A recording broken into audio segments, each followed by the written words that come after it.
sur la notion de gauche, parce que tout dépend de ce qu'on entend par gauche. Et moi, j'ai envie de parler ici de gauche sociale et politique. C'est-à-dire que la gauche, pour moi, c'est pas que la gauche des partis politiques, c'est aussi la gauche constituée de tous les mouvements qui ont été extrêmement forts depuis ces dernières années. Évidemment, les Gilets jaunes, le mouvement pour les retraites, le mouvement climat, les mouvements contre les grands projets inutiles et imposés, enfin tout un tas de mouvements contre les réformes de l'enseignement supérieur et de la recherche, enfin etc. Voilà. Et finalement, cette gauche, elle est aussi construite à partir de valeurs communes qu'on partage, et c'est aussi la question d'abord de la lutte contre l'exploitation du travail par le capital, le partage des richesses, la démocratie, etc. Donc il y a un contenu quand même derrière ce mot gauche. Alors c'est vrai que ce mot gauche a peut-être été dévoyé, abîmé par des gouvernements qui sont dits de gauche et qui étaient en fait de droite. Bon, je pense au gouvernement Hollande évidemment.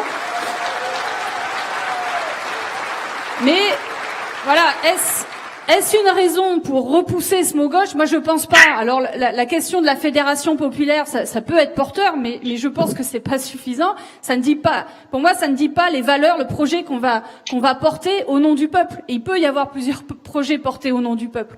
Or, le mot gauche réintroduit ces valeurs historiques communes portées ensemble, quoi. Et bien au-delà, je dirais, des partis politiques, parce que je considère que nous, comme en tant que mouvements associatifs et syndicaux, les réseaux auto-organisés, les mouvements comme les Gilets jaunes, on fait de la politique, en fait. On fait bouger les lignes idéologiques, culturelles. Parfois même, on a des victoires trop partielles, trop limitées, mais ça nous arrive d'avoir des victoires. Et voilà, en faisant ça, on fait de la politique. Et je pense qu'il y a pas de gauche, de réelle gauche au pouvoir, sans société à gauche, et donc sans mouvements sociaux très forts qui irriguent cette gauche-là dans la société. Et du coup, je pense aussi qu'il est important de continuer, de repenser nos rapports, et tu l'as dit très bien, entre partis, forces politiques et mouvements sociaux, pour qu'on soit capable, dans le respect de l'indépendance des uns et des autres, de construire du travail, des mobilisations communes.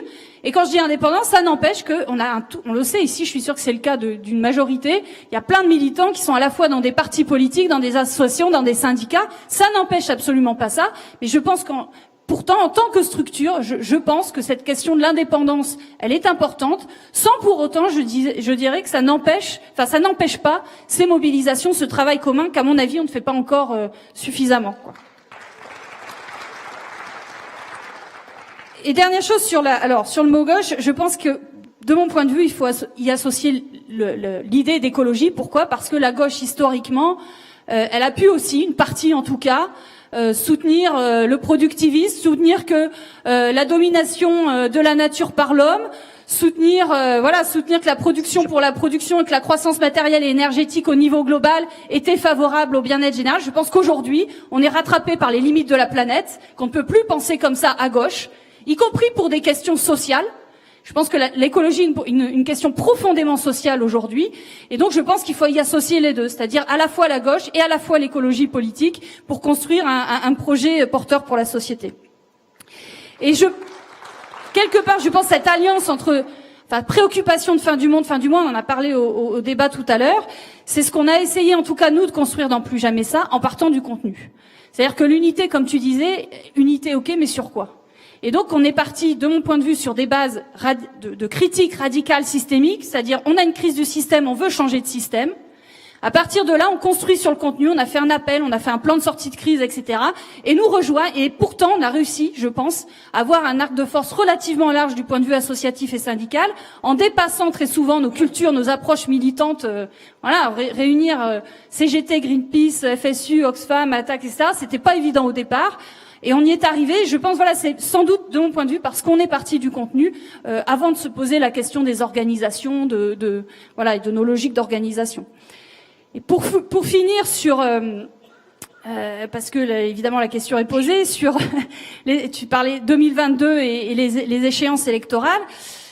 Moi, je pense, qu'on pourra espérer une gauche qui gagne, une gauche écologique sociale qui gagne en 2022, que si, on forme un projet politique sur des bases radicale systémique, de rupture, évidemment avec le système, et qui s'appuie sur un mouvement politique qui soit pluraliste, qui soit démocratique, et qui sans doute aussi dépasse les clivages des partis actuels, mais qui s'appuie aussi, je finirai là-dessus, sur la dynamique des mouvements sociaux, des mouvements écologistes, là où il se passe plein d'innovations, il se passe plein de choses extraordinaires, et je crois que cette richesse, il faut pouvoir aussi l'inclure tout en respectant cette indépendance des structures, l'inclure dans la dynamique qui pourrait, à un moment donné, favoriser ou amener à une gauche au pouvoir, j'espère, dans les années qui viennent. Voilà.